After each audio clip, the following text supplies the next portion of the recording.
Okay, I want you to picture this. It's the 12th century. This is a world where faith is, well, it's everything. The line between what's real and what's spiritual is super, super thin.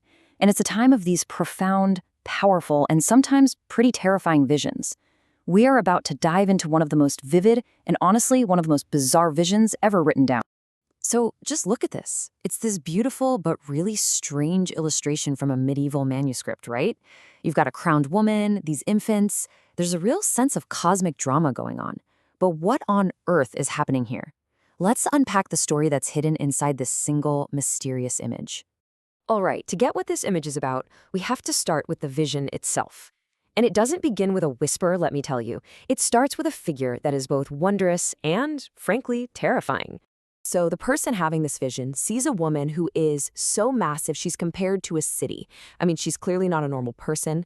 She's got a crown, she's radiant, and her clothes are just glistening with this divine light. This is an otherworldly being on an incredible scale. But check out the specific details here. No visible legs or feet. Why?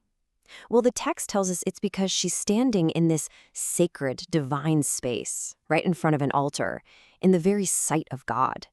So this isn't about her physical body. It's a statement about her spiritual status.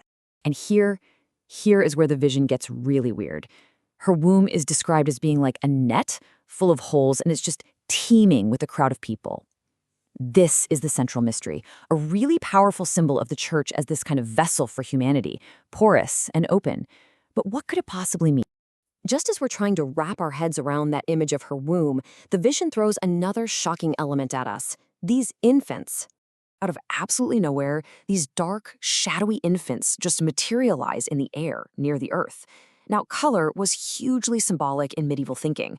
That black color, it's basically visual shorthand for humanity's state of original sin. And the way they move is described so strangely. It's not natural at all. They aren't flying or floating. The text says they are swimming through the air like fish. It really emphasizes how unnatural and out of place they are in this fallen state. And then the two big mysteries of the vision come together. The dark infants, who represent sinful souls, they swim through the air and pass right through the holes of the woman's net-like womb, joining the crowd that's already inside her. The puzzle just keeps getting deeper. So everything we've seen so far has been dark and mysterious, but the vision is about to take a really dramatic turn. We're about to shift from a state of sin to one of salvation.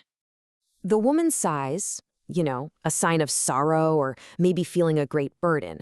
But that sigh is also the trigger for something miraculous to happen. So what happens next? Inside that strange, crowded womb, a catalyst for change arrives. A peaceful light appears, but it has a form, the shape of a person. This is the moment of divine intervention, a moment of grace entering this very dark scene. And then a miraculous transformation unfolds, and it happens in 4 clear steps. First, she breathes them out, but not from her womb, from her head. That's a huge symbol of a spiritual rebirth, not a physical one. Second, that divine light touches every single one of them. Third, their dark skin becomes white, symbolizing their purification from sin.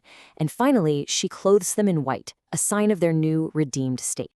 So the vision has shown us what happened, but now voices from inside the vision itself are going to start to explain why it happened and what this whole thing actually means. The woman herself speaks, and suddenly her identity gets a lot clearer. She's a mother figure. She's the church. Her children are humanity, and she's lamenting that so many of them are lost in sin. She mentions heresies and schisms, which are basically deep disagreements and divisions over faith.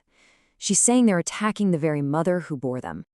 And here's the crucial point. This vision isn't just about damnation. It's actually a story of hope. That transformation from black to white, that symbolizes the journey. Even though people fall into sin, the path to redemption through true repentance is always, always open.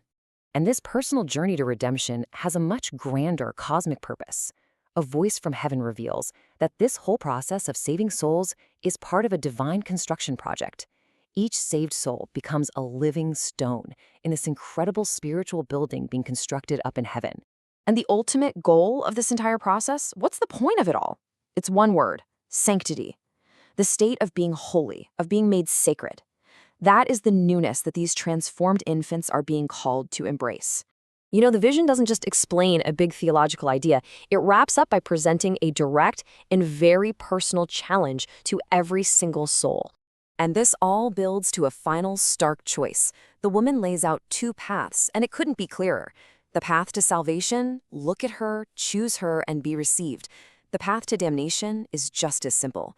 Look away, run back to evil, and choose your own ruin. The responsibility is all on you. This line, it just captures the tragedy of choosing the wrong path.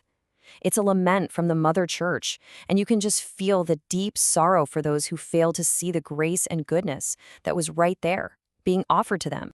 For those who have gone through this transformation, the ones who've been touched by the light, the vision doesn't end with a suggestion. Oh no, it ends with a direct and powerful command about how they should live this new life. And that final command is this powerful call to action. Take off your old life of sin, that garment of injustice, and put on a new life of holiness. Why? Because the door to your heavenly inheritance has been thrown wide open. And so, this 800-year-old vision leaves us with a question that feels surprisingly modern and personal. It asks us to look at our own lives and think, if that door to a better inheritance is open, what old garment might we need to shed in order to walk through it?